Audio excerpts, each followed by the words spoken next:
आप सबों को मेरा जय मसीह की। और बड़ा अच्छा लगा कि मुझे फिर से परमेश्वर ने चुना है कि मैं आपके सामने कुछ वचन से पेश कर सकूं। और आज जो मैं आपके सामने जो लेकर आ रही हूँ बड़ा अच्छा टॉपिक है।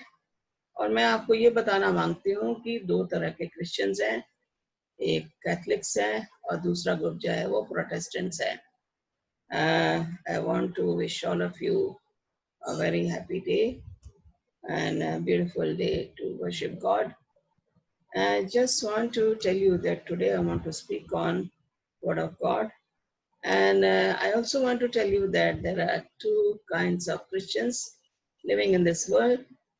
One kind of Christians are Catholics, you all know about them, and the other kind of Christians are the Protestants.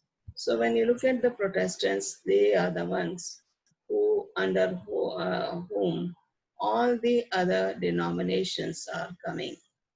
Whether you take Methodist, you take CNI, you take CSI, Anglican Church, Church of God, and so on, and Seventh-day Adventist also.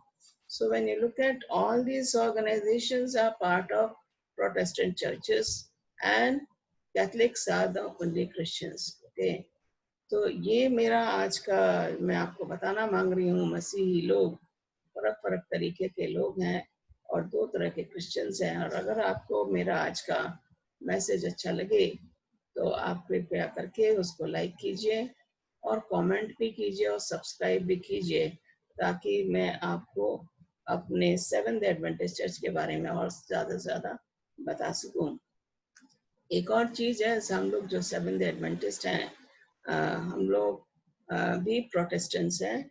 कुछ बातों पे हम विरोध करते हैं दूसरे churches का, लेकिन हम हैं प्रोटेस्टेंट्स। और हम लोग जो हैं सेवेंथ एडवेंटिस्ट एक ऐसी संस्था है जो कि बाइबल पे आधारित जो हमारा बेस है, वचन, पवित्र शास्त्र कह लीजिए आप उसको, उसके टीचिंग्स पे आधारित है हमारे 28 विश्वास, जिसके बारे में मैं आपको जो है बताना मांगती हूँ।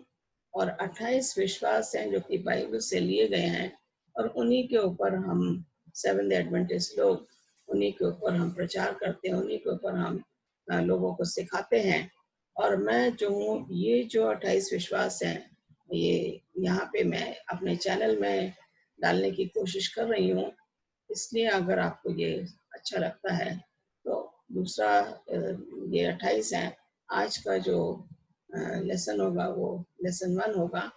और इसके बाद जो है हर दूसरे या तीसरे दिन मैं एक एक लेसन जो है मैं डालती जाऊंगी, जब तक कि मेरे 28 विश्वास पूरे तरीके से मैं अपने चैनल पे ना डाल दूं।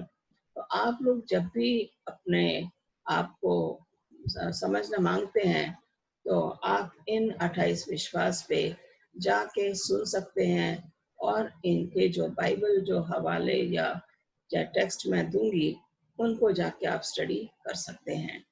तो my teachings is based on 28 beliefs of Seventh-day Adventist Church, and we are the ones who are protesting of some of the teachings of the other churches, and therefore we are known as Seventh-day Adventist Group or the organization. And we are the ones who are preaching about 28 beliefs, and these beliefs are taken from the Bible, and they are Bible is the source of these 28 beliefs. And I'm sure you would like this, and if you are interested in listening to more of these chapters or 28 beliefs, please like my channel, comment and subscribe to it, and don't forget to press the bell icon.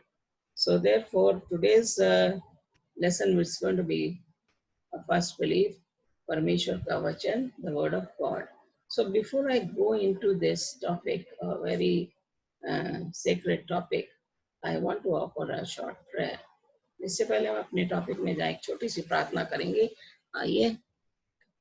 प्यारे खुदा, हम एक बार फिर से तेरे पास आते हैं। तूने हमें ये मौका दिया कि हम फिर से अपने दिलों को खाली कर सकते हैं अपने मनों को खाली कर सकते हैं, ताकि पवित्र आत्मा मेरे मन को छुए, मेरे मन में आए और मुझे ये हिदायत दे कि जो आज तू मुझसे कहलवाना मांगता है, इस वचन के जरिए मैं वही बोलने वाली बनूं। मैं एक तरह से खाली इंसान हूँ, खाली बर्तन हूँ, लेकिन जब पवित्र आत्मा मेरे मन में काम करता है, तो परमेश्वर मैं तेरा धन्यवाद देती हूँ कि तू मुझसे जो है वो शब्द बुलवाता है जो तू चाहता है कि लोगों के बीच में पहुंचे, और मैं उसका धन्यवाद देती हूँ। जो लोग इस वचन को सुने, उनके मन को छू, उनके दिलों को छू, ताकि वो इसको ग्रहण करें और सच्चाई की ओर अग्रसर होने वाले बने। हमारी इस प्रार्थना को सुन कबूल कर, तेरे प्यारे बेटे यीशु मसीह के नाम से मांगते हैं, आमीन आमीन। यहाँ पे क्या मैंने टॉपिक दिया है, आज का पहला विश्वास है परमेश्वर का वचन। अब परमेश्वर का वचन क्या है, और अगर देखा जाए तो परमेश्वर का वचन जो है वो है बाइबल। और ये बाइबल जो है, इसको वर्ड ऑफ गॉड कहा गया है और परमेश्वर का वचन भी कहा गया है। तो आप देख सकते हैं जो भी हमारी टीचिंग्स होंगी, जैसे कि मैंने आपको बताया कि 28 विश्वास हैं जो आज मैं पहला ले रही हूँ, वो है वर्ड ऑफ गॉड और परमेश्वर का वचन। और हर बार जो है मैं अगला जो मैं लूंगी वो दूसरे नंबर का होगा। इस तरीके से मैं कोशिश में हूँ कि परमेश्वर के थ्रू, पवित्र आत्मा के जरिए मैं जो पूरे पूरे 28 विश्वास यहाँ पे अपने चैनल में डालूं और आप लोग इसका भरपूर तरीके से फायदा उठाएं। तो जैसा कि आपने देखा कि परमेश्वर का वचन, हम देखते हैं कि बाइबल जो है दुनिया की सबसे ज्यादा बिकने वाली पुस्तक है। पवित्र शास्त्र है जो दुनिया में सबसे ज्यादा भाषाओं में, 200 से ज्यादा भाषाओं में इसका ट्रांसलेशन किया गया है, और ये सबसे ज्यादा बिकने वाली पुस्तक है। और बाइबल के चलते बहुत लोगों ने अपनी जान भी गंवा दी, शहीद हो गए। परमेश्वर यीशु मसीह के लिए उन्होंने अपने आप की अपनी जान दे दी, ताकि वो लोग उनकी जान देने से दूसरे लोगों को में प्रेरणा मिले और वो परमेश्वर के वचन को ग्रहण कर सकें। तो यहाँ पे जो है परमेश्वर जो है परमेश्वर है, परमेश्वर का पुत्र यीशु है, और इस दुनिया का वो मुक्तिदाता है, क्योंकि वो सलीब पर गया और आपके और मेरे लिए उसने अपनी जान दे दी। अगर हम देखें भजन संहिता 19वां अध्याय और पहली आयत में उसमें लिखा है, आकाश परमेश्वर की महिमा का वर्णन करता है। अब हम देखें, अगर उत्पत्ति की पुस्तक में जाएं तो पहले अध्याय में हम देखेंगे कि पहले 6 दिन में परमेश्वर ने इस दुनिया की सृष्टि की। God created this world in first 6 days, and seventh day he rested. And therefore we say we are seventh day Adventists because we believe on the seventh day. Okay, तो यहाँ पे हम कह रहे हैं आकाश परमेश्वर की महिमा का वर्णन कर रहा है, और आकाश मंडल, ओके, जिसमें तारे भी हैं, गैलेक्सीज भी हैं, उसमें प्लैनेट्स भी हैं, और उसमें चांद भी है और सूरज भी है। ये आकाश मंडल उसकी हस्तकला को प्रकट कर रहा है। हम देखते हैं जिस दिन सूरज नहीं निकलता है तो हम ये सोचते हैं सूरज क्यों नहीं निकला। स्पेशली जाड़ों में जब सूरज नहीं निकलता तो हम लोग धूप के लिए तरस जाते हैं, और जब रात को सूर्य चंद्रमा चमकता है तो हम लोग खुश हो जाते हैं, ताकि हम बाहर घूम सकते हैं और चंद्रमा की रोशनी में हम बाहर जा सकते हैं। ये है परमेश्वर की सृष्टि, जो कि अब बता रही है चंद्रमा की रोशनी, जो बड़ा ठंडापन लगता है हमें, बड़ी सहूलियत होती है, बड़ी शांति मिलती है, वो परमेश्वर ने हमारे लिए रात के लिए बनाई, और दिन के लिए उसने हमारे लिए सूरज दे दिया, ताकि सारे लोग जो है सूरज का फायदा उठाएं। तो ये है कि सूर्य की किरणें, बारिश दी उसने बरसात में, पहाड़ बनाए, ये प्राकृतिक चीजें हैं, प्रकृति की देन है, ईश्वर ने जो हमें दी है। झरने, नदियां, पहाड़, पर्वत, ये सब क्या है, परमेश्वर का प्यार है। परमेश्वर ने ये हमें एंजॉय करने के लिए दिया है। जब परमेश्वर ने हमें इसको पूरा भरपूर आनंद लेने के लिए दिया है, तो हमें परमेश्वर की जो है महिमा करनी जरूरी है। और अगर हम देखें कि परमेश्वर हमारी कैसे देखभाल करता है, जैसे एक माँ अपने बच्चे की देखभाल करती है। यशाया नबी की पुस्तक 66वां अध्याय और 13वीं आयत में अगर देखा जाए, जैसे एक माँ अपने बच्चे को तसल्ली देती, उसको उसकी परवरिश करती है, ईश्वर वैसे ही हमारी भी परवरिश परवरिश करता है और हमारे ऊपर वो दया दिखाता है। अगर देखें पवित्र शास्त्र का, जो कि आज का हमारा वचन है, परमेश्वर का वचन, जैसे मैंने बोला, द वर्ड ऑफ गॉड, इसका केंद्र बिंदु के फोकस पॉइंट क्या है? यीशु मसीह जो है इसका केंद्र बिंदु है। पुराने नियम में भी हम देखते हैं कि दुनिया को पाप से छुटकारा दिलाने वाले नए नियम में यीशु को मुक्तिदाता कहा गया है। अगर हम पुराने नियम में देखें तो कुर्बानी के तौर पे एक मेमना लाते थे लोग। मेमना यीशु मसीह को जाहिर करता है। और जब यीशु मसीह नए नियम में हम उन्हें देखते हैं, वो सलीब पे वही मेमना जो है वो सलीब पे गया और उसने आपके और मेरे लिए अपनी जान दे दी, ताकि हमें मुक्ति मिल सके, हमें हमारे पापों से छुटकारा मिल सके। और हम देखते हैं कि क्रूस जो है दो चीजों को जाहिर करता है। ओके, एक तो है मनुष्य की दुष्टता। जो दो सिपाही थे, दो जो चोर थे जो वहां पे लटके हुए थे, उनमें से एक दुष्ट था, एक जिसने मसीह को ग्रहण किया।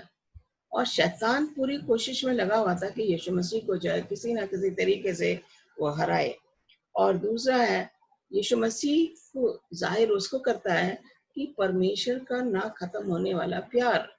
अगर ये परमेश्वर का प्यार ना खत्म होने वाला है, तो हमें जो है वो ये रियलाइज करना है कि किसने मेरे लिए जान दी। क्या कोई और शख्स है जो मेरे लिए जान दे सकता है? मैं सोचती नहीं।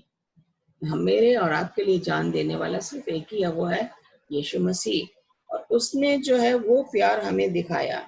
अगर हम देखें बाइबल के लेखकों के बारे में, इसमें जो है 40 लगभग लेखक थे जिन्होंने बाइबल को लिखा। और हम देखते हैं कि दूसरा तिमोथी 2:15 मैं पढ़ना मांगूंगी। आप लोगों के पास अगर अपनी बाइबल है तो आप उसको जो है मेरे साथ निकाल सकते हैं।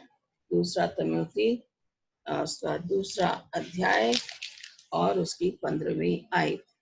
यहाँ पे इस तरीके से लिखा है, अपने आप को परमेश्वर का ग्रहण योग्य और ऐसा काम करने वाला ठहराने का प्रयत्न कर। ओके, कैसा करना हमें अपने आप को? परमेश्वर के लायक हमें बताना है कि परमेश्वर जो है हमें ग्रहण कर रहा है और उसके काम करने वाला हमें होना है। उसका काम क्या है? एक दूसरे के साथ प्रचार करना, परमेश्वर के वचन को बांटना, और जो आपके पास रोशनी है वो दूसरे लोगों में बताना। और फिर आगे ये कह रहा है, जो लज्जित होने ना पाए और जो सत्य के वचन को ठीक रीति से काम में लाता हो। सत्य का वचन ये बाइबल है मेरे पास। ओके, आप देखें तो ये मेरे पास ये बाइबल है जो कि सत्य का वचन है। और ये जो है हमें परमेश्वर के लायक जो है हमें बनाती है कि परमेश्वर के लायक हम कैसे बन सकते हैं, जब हम इसको पढ़ेंगे।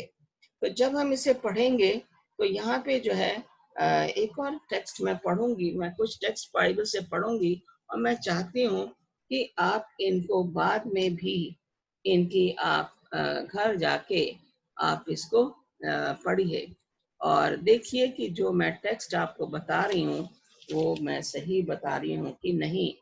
इब्रानियों उसका 5वां अध्याय उसकी 15वीं आयत, 5 का 15 नहीं सॉरी,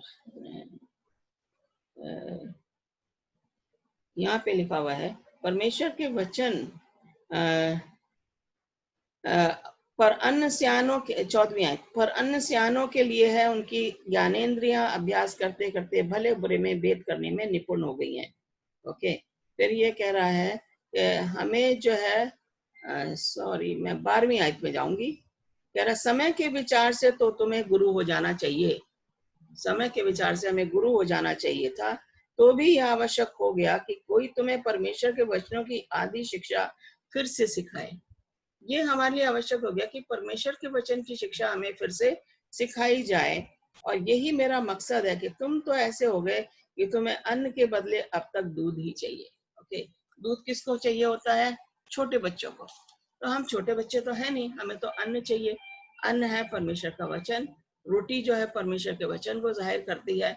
और जब परमेश्वर का वचन हम इस लायक हो गए हैं कि हम सत्य के वचन को अपनाएं, तो यहाँ पे कह रहा है कि हमें जो है हम दूध पीते वाले बच्चे नहीं है, अब तो हम बड़े हो गए हैं।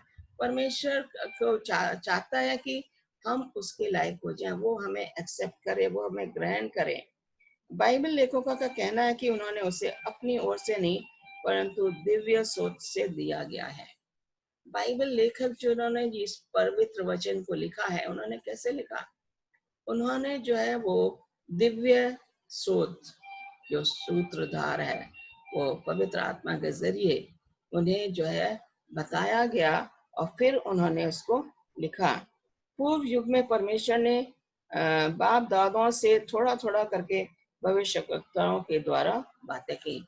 अब हम देखते हैं जैसे दुनिया की सृष्टि हुई, आदम और हवा जो है जिनको बनाया गया, उन्होंने अपने बच्चों को बताया। और इस तरीके से बाप दादाओं से उन्होंने अपने बेटों को बताया, बेटों ने अपने बेटों को बताया। इस तरीके से बाइबल की तालीम जो है वो चलती चली गई। और उसके बाद परमेश्वर ने भविष्यवक्ताओं के द्वारा जो है अपना वचन जो है हम तक पहुंचाया। और आज भी वो अपना वचन हम तक पहुंचाने में पूरी तरीके से वो चाह रहा है कि उसके लोग जो है उसके वचन को पहचाने और उसके वचन को करें। यहाँ पे कह रहा है, सेनाओं के यहोवा ने अपने आत्मा के द्वारा पूर्व काल के भविष्यवक्ताओं से कहला भेजा। जकरिया 7:12 में लिखा हुआ है, सेनाओं का यहोवा, वो परमेश्वर, उसने क्या करा? अपनी आत्मा के द्वारा, पवित्र आत्मा के द्वारा उसने जो है पूर्व काल के भविष्यवक्ताओं, पुराने जमाने में जो नबी थे, उनके द्वारा अपने वचन को कहला भेजा। चाहे वो यर्मिया हो, चाहे वो यशाया हो, चाहे वो दानियल हो, चाहे वो मूसा हो, कोई भी हो, ये पूर्व काल के भविष्यवक्ता थे जिनके द्वारा परमेश्वर ने अपने वचन को लोगों तक पहुंचाया।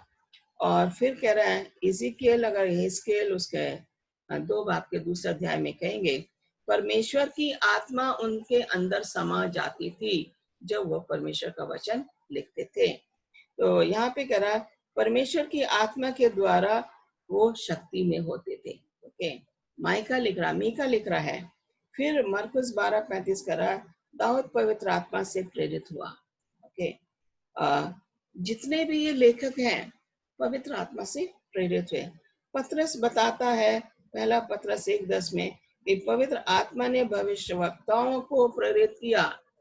पवित्र आत्मा ने पवित्र भविष्यवक्ताओं के द्वारा उन्हें प्रेरित किया और इस तरीके से भविष्यवक्ताओं ने परमेश्वर के वचन को लिखा। नया नियम में बताया गया कि पवित्र आत्मा उनके संदेशों का सूत्र है। ओके, पवित्र आत्मा के जरिए जो है वो ही हमारा सोर्स था, वो अभी भी हमारे मनों में काम कर रहा है, वो अभी भी हम तक पहुंच रहा है और उसके जरिए जो है ये वचन हम तक पहुंचा है। अब हम देखेंगे कि ये परमेश्वर का वचन करता क्या है। दूसरा तिमोथी उसका 3 अध्याय और उसकी 16वीं आयत में हम जाएंगे और मैं 17वीं भी पढ़ूंगी इसके साथ। संपूर्ण पवित्र शास्त्र परमेश्वर की प्रेरणा से रचा गया। संपूर्ण पवित्र शास्त्र, पूरी बाइबल, पूरा वचन, चाहे वो उत्पत्ति हो, चाहे वो दानियल की पुस्तक हो, चाहे वो यर्मिया की पुस्तक हो, चाहे वो प्रकाशित वाक्य हो, चाहे वो यूहन्ना हो, मरकुस, मत्ती, कोई सा भी आप किताब ले लीजिए बाइबल की, ये सब किसने रखा?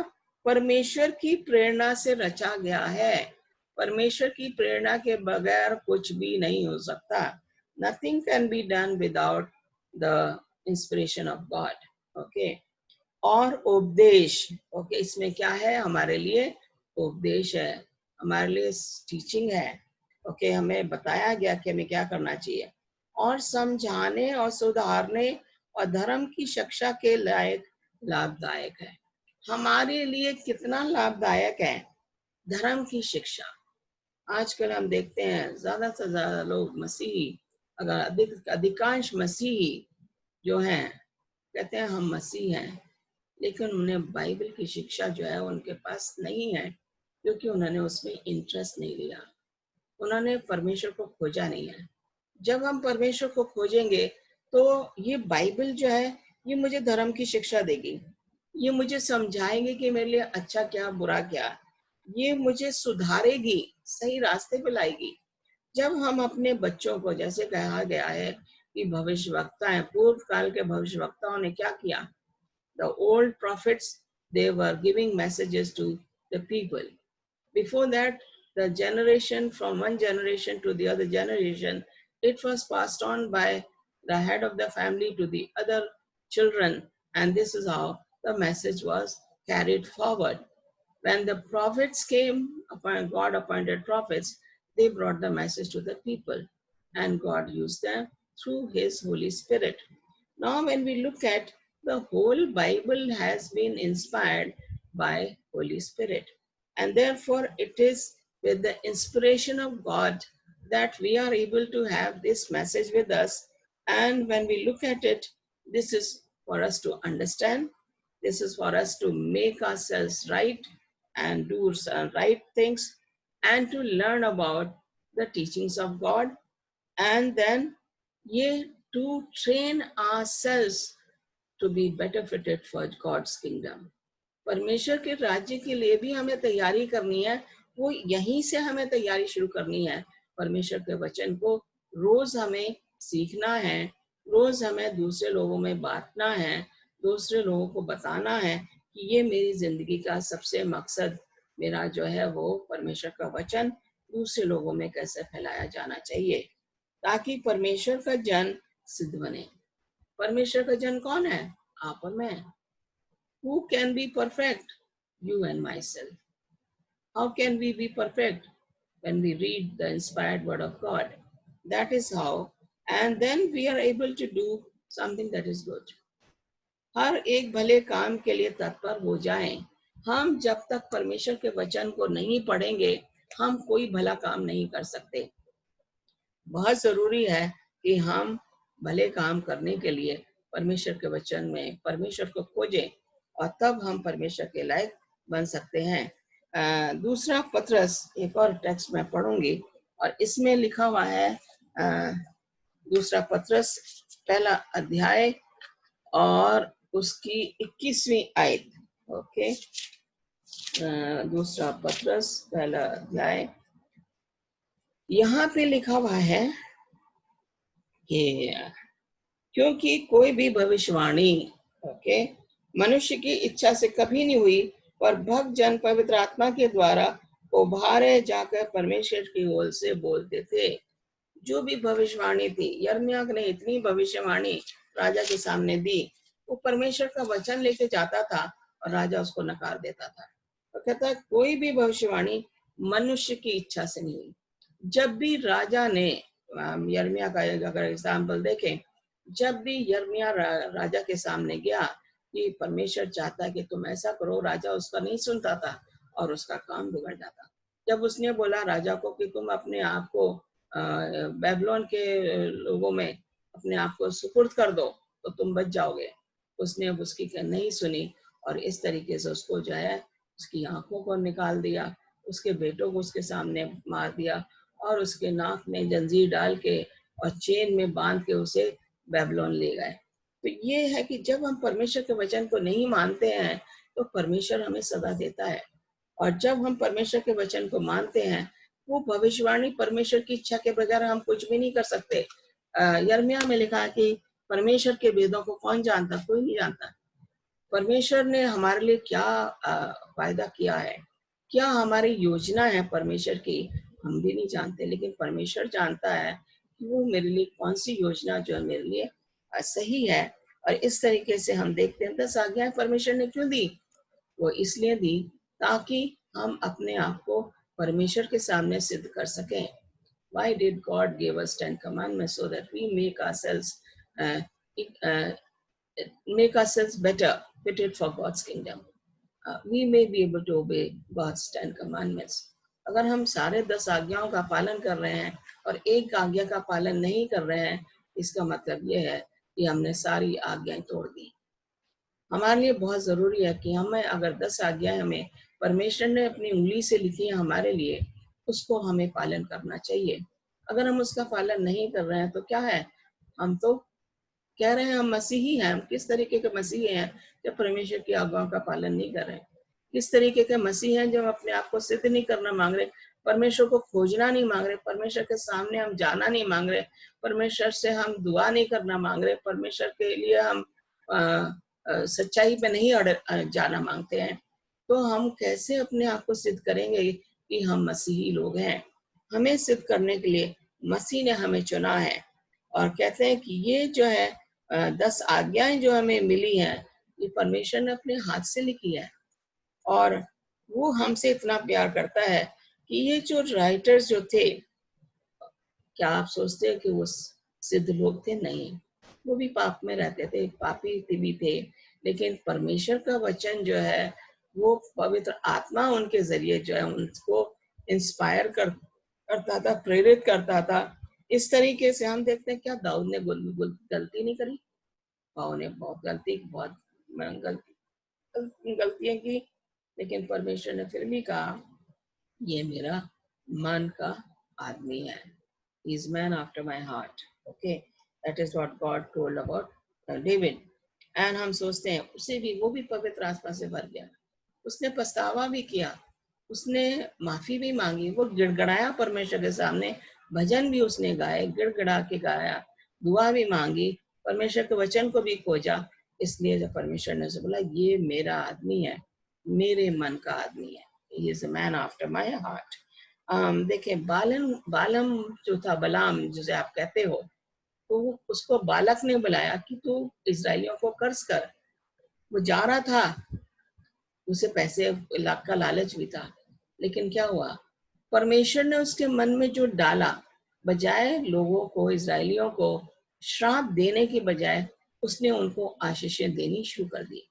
तो ये इससे जाहिर होता है कि परमेश्वर हमसे वही काम कराता है जो वो चाहता है।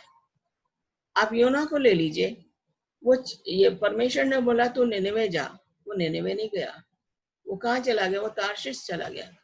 लेकिन वो मछली के पेट में से परमेश्वर से जब उसने गिड़गड़ाया परमेश्वर के सामने, उसने कहा जो तू मुझे बोलेगा मैं वो करूंगा, और वापस जाता निनेवे। और परमेश्वर ने अपना काम, अपना प्रचार, अपना मैसेज उन लोगों को बचाने के लिए योना को भेजा, जो कि जाना नहीं मांग रहा था। वो गया और उसने प्रचार किया और वो निनेवे शहर बर्बादी से बच गया।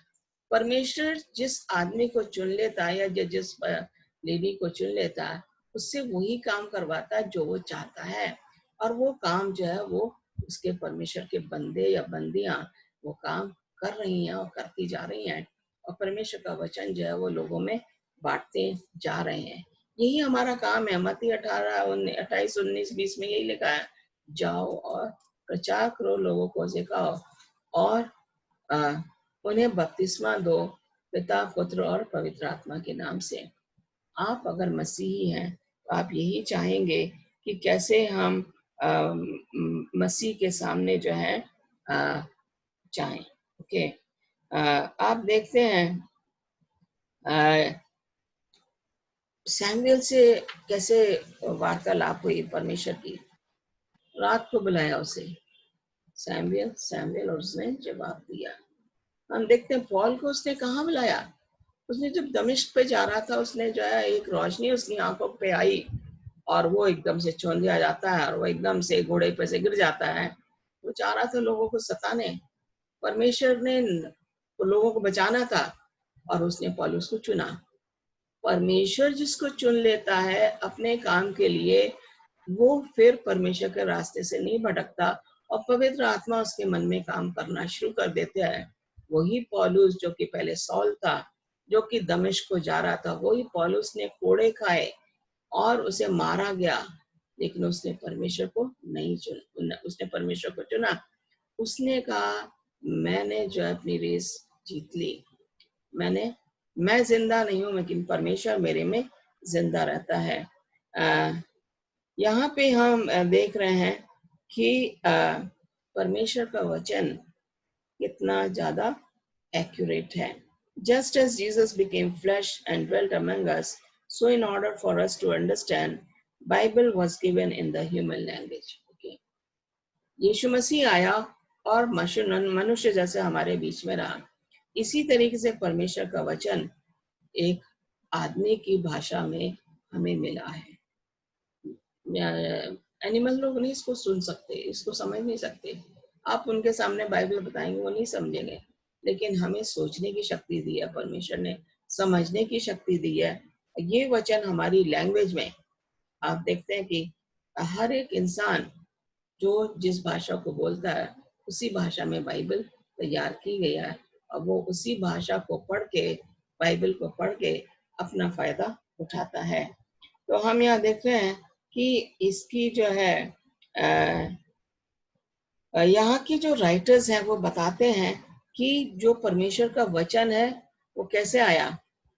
वो परमेश्वर के वहाँ परमेश्वर ने डायरेक्टली दिया। ओके। यिर्मयाह 1:20 में word of the Lord that came to Jeremiah. Okay, word of the Lord. Okay, यहाँ पे कहा गया परमेश्वर का वचन किसके पास आया? ये यिर्मयाह के पास आया। एक मिनट जरा हम इसको पढ़ेंगे कैसे आता है परमेश्वर का वचन, इसको बोला गया। तो आज जो हम बता रहे हैं परमेश्वर का वचन, यिर्मयाह और पहला लेंगे हम यिर्मयाह और फिर इज़ीकिएल भी लेंगे। आपके पास बाइबल अगर लेके बैठे हैं तो बाद में भी आप इसको पढ़ सकते हैं, और ये जो आप बाद में सुनेंगे तो यहाँ पे लिखा हुआ है इज़ीकिएल पहला अध्याय और उसकी 3री आयत में लिखा हुआ है, यहोवा का वचन बूजी के पुत्र हिजकेल के पास, हिजकेल याजक के पास पहुंचा। okay. यहोवा का वचन क्या है? यहोवा का वचन पवित्र शास्त्र यहोवा का वचन है। किसके पास पहुंचा? हिजकेल के पास में। हिजकेल कौन था? परमेश्वर का भविष्यवक्ता। अब हम यिर्मयाह में देखेंगे कि उसका पहले अध्याय की पहली आयत में हम देखेंगे यहाँ पे किस तरीके से इसको एड्रेस किया गया है। हिल्किय्याह का पुत्र यिर्मयाह, हिल्किय्याह का पुत्र यिर्मयाह जो बिन्यामीन देश के अनातोत में रहने वाले याजकों में से था, उसी के वचन है यहोवा का वचन। ओके, यहाँ पे 2री आयत में यूज किया हुआ यहोवा का वचन। हम देखिए बाइबल में परमेश्वर के वचन में अक्सर जो बोला गया परमेश्वर का वचन। ओके, किसका वचन है? ये परमेश्वर का। और हम ये नहीं कह सकते मनुष्य का वचन है, क्योंकि परमेश्वर का वचन जो है भविष्यवक्ताओं के द्वारा पवित्र आत्मा की सहायता से लिखा गया है। इसलिए ये बोला गया है कि परमेश्वर का वचन, God's prophets were commanded to speak in his name saying thus said the Lord. Okay.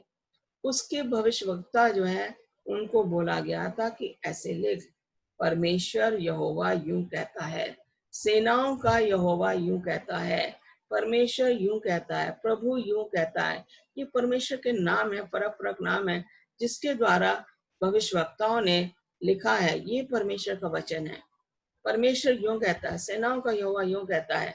और जब वो इस चीज को यूज करते हैं तो ये बहुत ज्यादा ऑथेंटिक हो जाती है कि हमें ये मानना है कि परमेश्वर का वचन ये कह रहा है। क्या कह रहा है? आपके और मेरे लिए, आपको और मुझे हिदायत दे रहा है। क्या हिदायत दे रहा है? ताकि आप और हम जो है सही रास्ते पर रहें। और जब परमेश्वर का वचन ऐसा कह रहा है तो हमें ये देखना है कि हमें क्या करना चाहिए। ये जो पतरस ने जो बताया, एक बार फिर से मैं पतरस वाले अध्याय में जाऊंगी और उसका 2 पतरस और उसकी 3रा अध्याय और उसकी 15 और 16वीं आयत। 2 पतरस तीसरी अध्याय 15 और 16वीं आयत। यहाँ पे इस तरीके से लिखा है, और हमारे प्रभु के धीरज को उधार समझो। ओके, प्रभु का धीरज हमें उसको उद्धार समझना है, जैसा हमारा प्रिय भाई पौलुस ने भी उस ज्ञान के अनुसार जो उसे मिला तुम्हें लिखा है। पौलुस को जो ज्ञान परमेश्वर ने दिया, उसने आपके और मेरे लिए वैसे ही लिख दिया। वैसे ही उसने अपनी सब पत्रियों में भी इन बातों की चर्चा की, जिनमें कुछ बातें ऐसी हैं जिनका समझना कठिन है, और अनपढ़ और चंचल लोग उनके अर्थों को भी पवित्र शास्त्र की अन्य बातों की तरह खींचतान कर अपने ही नाश का कारण बनते हैं। ये देखिए, अनपढ़ और चंचल लोग जब परमेश्वर के वचन को तोड़ मोड़ देते हैं, तो वो जो है अपने ही नाश का कारण बन जाते हैं। क्या हमारा राइट है कि हम परमेश्वर के वचन को तोड़ मरोड़ करके लोगों को बताएं?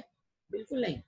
परमेश्वर का वचन जो मुझे जैसा मिला है, मुझे वैसे ही उसको बताना है, क्योंकि परमेश्वर का वचन जो है, परमेश्वर की अथॉरिटी है पवित्र वचन पे, परमेश्वर के बारे में बता रहा है।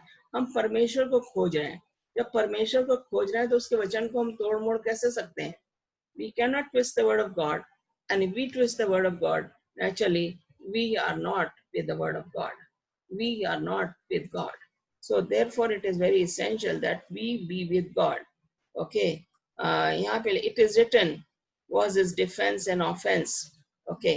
यहाँ पे बताया गया है कि Jesus and the authority of the scripture. Okay.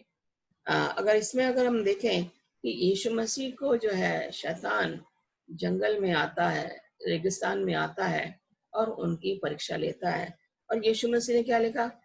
It is written, ऐसा लिखा है, वचन में ऐसा लिखा है। और उन्होंने बताया कि ये लिखा है, वचन ये कह रहा है।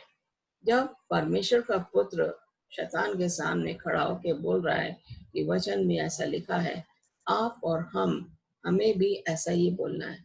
परमेश्वर का वचन ये बता रहा है, पवित्र शास्त्र हमें ये बता रहा है। जब पवित्र शास्त्र हमें ऐसा बता रहा है, मत्ती 4:4, 7 और 10 आयत में, और लूका 20:17 में, ये टेक्स्ट आप घर में जाके पढ़ सकते हैं। ये कहता है कि मत्ती 4:4 में, मनुष्य, एक बार हम हिंदी में इसको पढ़ लेंगे ताकि आपको पता रहे कि मैं क्या आपको बताना मांग रही हूँ। मत्ती 4:4, और यहाँ पे जो है परखने वाला यीशु मसीह के पास आता है और उनकी परीक्षा लेता है। यहाँ पे परमेश्वर के बेटा यीशु मसीह ने इस तरीके से उसको जवाब दिया। ओके, यहाँ पे लिखा हुआ है 4:4 में, यीशु ने उत्तर दिया, लिखा है, मनुष्य केवल रोटी ही से नहीं, परंतु हर एक वचन जो परमेश्वर के मुख से निकलता है जीवित रहेगा। हर एक वचन जो परमेश्वर के मुख से निकलता है, पवित्र शास्त्र का हर वचन परमेश्वर के मुख से निकला है। इसलिए वो कहता है, परमेश्वर यूं कहता है, सेनाओं का यहोवा यूं कहता है, प्रभु यूं कहता है। तो इसलिए ये ऐसा बोला गया है। और यहाँ पे कह रहे हैं कि यूहन्ना 5:39 में हम जाएंगे कि बाइबल हमें, पवित्र शास्त्र में क्या बता रहा है। यूहन्ना 5:39 में हम देखेंगे। आप लोग इसको टेक्स्ट आप बाद में अपने बाइबल फैमिली में जब आप बैठेंगे तो इसको आप फैमिली के साथ बैठ के पढ़ सकते हैं। 5:39 में इस तरीके से लिखा है, तुम पवित्र शास्त्र में ढूंढते हो। किसे ढूंढते हो? तुम पवित्र शास्त्र में ढूंढते हो क्योंकि समझते हो कि उसमें अनंत जीवन तुम्हें मिलता है, और ये वही है जो मेरी गवाही देता है। पवित्र शास्त्र क्या दे रहा है? पवित्र शास्त्र दे रहा है यीशु मसीह की गवाही, क्योंकि यदि तुम मूसा का विश्वास करते तो मेरा भी विश्वास करते। इसका मतलब यह है कि अगर तुम मूसा का विश्वास नहीं करते हो तो मेरा कैसे कर सकते हो? मूसा तो इस जमीन पे था, इसलिए कि उसने मेरे विषय में लिखा। क्योंकि अगर मूसा का विश्वास करते हो, जिसने मेरे बारे में लिखा है, तुम उसका विश्वास नहीं करते तो मेरा विश्वास कैसे करोगे? मैं तो तुम्हारे बीच में हूँ, और ये यीशु मसीह जो है उनको बोल रहे हैं और ये बता रहे हैं कि किस तरीके से यीशु मसीह को जो कहते थे ये तो मदरली है। मैंने पहला एक लेक्चर लिया था, उसमें मैंने यीशु मसीह के कई जैसे लोगों ने बोला ये नबी है, ये मेमना है, यूहन्ना ने बोला परमेश्वर का मेमना है जो पर जगत के पाप उठा के ले जा रहा है। तो ये जो है चीजें अगर देखें तो यीशु मसीह के कई नाम थे और ये जो है किसी ने उसे नबी बोला, किसी ने उसे मेमना बोल दिया, किसी ने बोल दिया ये पागल है, किसी ने बोला ये कुआरी से पैदा हुआ है और उसको कई तरीके की ताड़ना सहनी पड़ी। ये तो बढ़ई का बेटा है, मतलब नीचा दिखाने की यीशु मसीह की कोशिश करी, लेकिन मसीह को इन सब से कोई फर्क नहीं पड़ा। वो तो दरिद्रों के बीच में वो दरिद्र बन के रहा और उसने जो उन लोगों की सेवा करी, वो इसीलिए आया था कि वो दरिद्रों की सेवा करे। पहला करंथियों में जाएंगे और उसका पहला करंथियों और उसकी दूसरा अध्याय और 10वीं आयत में हम जाएंगे। यहाँ पे इस तरीके से लिखा है, परंतु परमेश्वर ने उनको अपने आत्मा के द्वारा हम पर प्रकट किया, क्योंकि आत्मा सब बातें वरन परमेश्वर की गूढ़ बातें भी जांचता है। पवित्र आत्मा के जरिए हमारे पास सब कुछ जो है हमें मिल रहा है। परमेश्वर पवित्र आत्मा के जरिए हमसे बात कर रहा है और हमें उसी के जरिए पवित्र आत्मा जो है परमेश्वर यीशु मसीह जब जा रहे थे, मैंने अपना एक और लेक्चर लिया था, उसमें मैंने बोला था what are you looking at, क्या क्या देख रहे हो, किसको देख रहे हो। और चेले जो बड़े परेशान थे और वो यीशु मसीह को ऊपर जाते हुए देख रहे थे। तो यहाँ पे हम देख रहे हैं कि उनको वायदा किया गया था कि जिस तरीके से तुम इसे ऊपर जाते देख रहे हो उसी तरीके से तुम इसे नीचे आते भी देखोगे और ये तुम्हें हम सबको वहां ले जाएगा जो हमारे आसमानी घर हैं। तो यहाँ पे कह रहे हैं कि ये जो है पवित्र आत्मा, उसने बोला कि मैं तुम्हारे लिए एक सहायक भेजूंगा। सहायक उसने भेजा। 10वें दिन पेंटिकॉस्ट का दिन था और 10वें दिन चेलों पे आग के गोले के समान उनके सरों के ऊपर जो है ये पवित्र आत्मा नाजुल होता है और इस तरीके से उन्हें पवित्र आत्मा मिलता है और उन्होंने जो है लोगों की भाषाओं में बोलना शुरू किया और पहले ही दिन 3000 लोग जो हैं जिन्होंने बपतिस्मा लिया और कलीसिया में शामिल हुए। यहाँ पे कह रहे हैं कि Bible is superior to all human wisdom and literature. दुनिया में कोई भी लिटरेचर क्यों ना हो, कितने भी बुद्धिमान लोग हों, उन सबसे ऊपर सबसे टॉप में जो है बाइबल का नंबर आता है।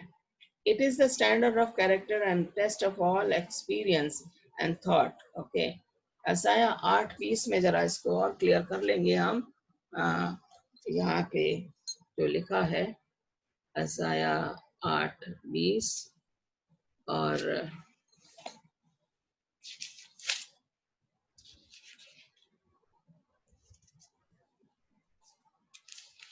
8वां अध्याय उसकी 20वीं आयत।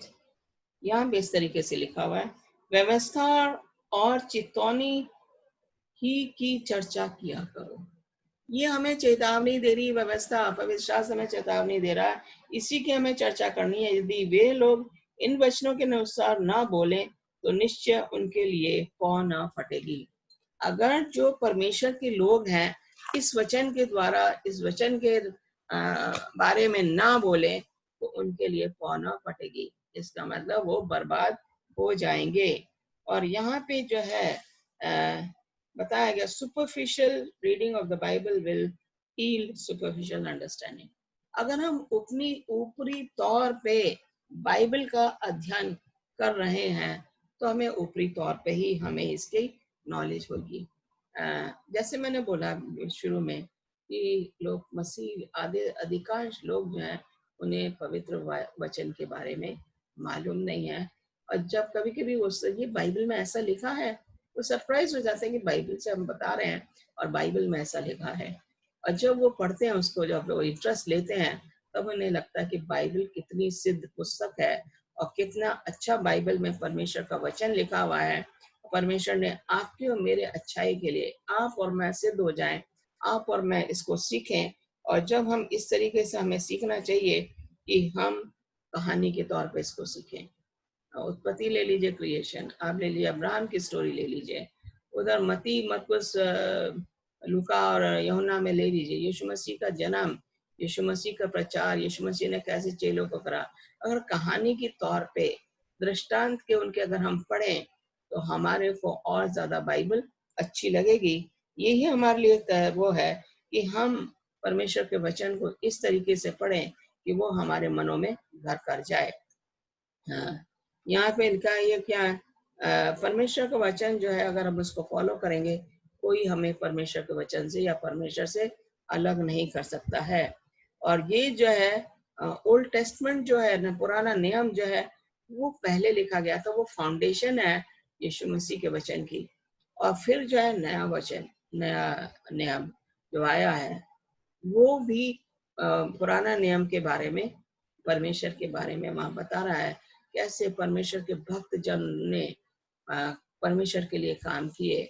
सैमुएल ले लीजिए, दानियल ले लीजिए, मूसा को ले लीजिए, ये सब परमेश्वर के लोग थे, परमेश्वर के भक्ता थे, परमेश्वर के लीडर थे, परमेश्वर के नबी थे। इन लोगों ने कैसे प्रचार किया और किस तरीके से जो है परमेश्वर ने इनके साथ साथ रहा। और हम देखते हैं कि फिर से हम अपने टेक्स्ट में जाएंगे, दूसरा तिमोथी और उसका 3 अध्याय। इससे मैं दूसरा तिमोथी 3 अध्याय और 16 और 17 आयत में फिर से पढ़ूंगी।